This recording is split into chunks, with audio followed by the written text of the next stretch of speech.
အားလုံးပဲမင်္ဂလာပါ VO3 အပါအဝင် AI ဗီဒီယိုတွေအခမဲ့ရတဲ့နေရာနှစ်ခုနဲ့မိတ်ဆက်ပေးသွားပါမယ်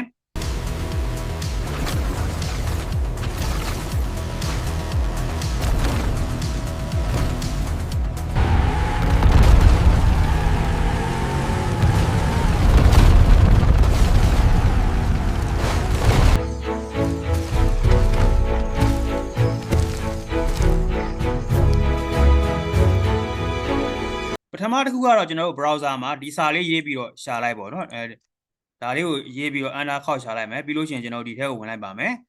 နှစ်ခုပြောသွားမယ့်အထက်မှာဒီပထမတစ်ခုကတော့စိတ်မချရပါဘူးရတဲ့အချိန်မှာရလိမ့်မယ်မရတဲ့အချိန်မှာလည်းရမှာမဟုတ်ပါဘူး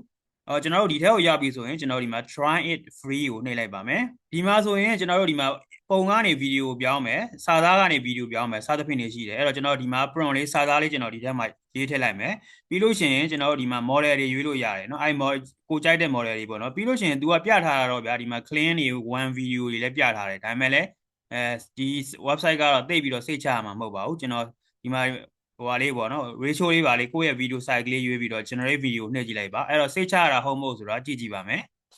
ဒီမှာကြည့်ပါဒါမျိုးလေးကြုံတွေ့ရလေးရှိပါတယ်ဒါပေမဲ့လည်းရတဲ့ခါလည်းရပါတယ်အဲ့လိုမျိုးဖြစ်လို့ရှိရင်ဒါမိတ်ဆွေတို့ဗီဒီယိုရဲ့ model တွေပါပြောင်းကြည့်ရတယ်လုပ်ရင်လုပ်ကြည့်လိုက်ပါ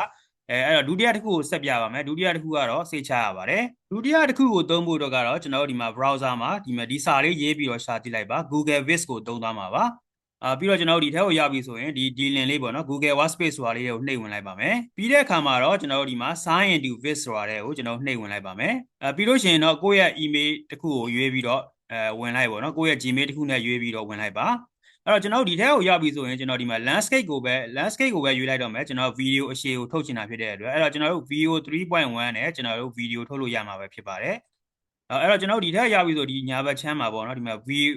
video ဆိုတာလေးရှိတယ်အဲ့ video ဆိုတာလေးကိုနှိပ်လိုက်ပါမယ်အဲ့တော့ကိုကပုံကနေ video ကိုပြောင်းနေတယ်ဆိုရင်တော့ကျွန်တော်ဒီမှာ animate and image ကိုရွေးမယ်ကျွန်တော်ကတော့စာသားကနေ video ဖြစ်တဲ့အတွက်ဒီနေရာကိုပဲ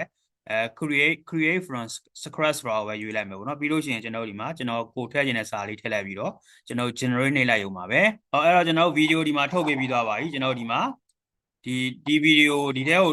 click နှိပ်ပြီးတော့ဒီထဲကိုထည့်လိုက်ရင်လည်းရတယ်ပြီးတော့ download လုပ်ချင်လဲကျွန်တော်တို့ဒီမှာ right click လေးနှိပ်ပြီးတော့ကျွန်တော်တို့ဒီမှာ save video as မှာdownload ဆိုတာကိုနှိပ်လိုက်ရုံပါပဲဒါဆိုရင်ကျွန်တော်တို့ဒီမှာဒီ save ဆိုတာလေးနှိပ်လိုက်လို့ရှိရင်ကျွန်တော်ဒီကိုယ့်ရဲ့ set ထဲကိုဗီဒီယိုကရောက်သွားမှာဖြစ်ပါတယ်ဟုတ်ပါပြီဗျာဒါကတော့ဘယ်ချိန်ထိ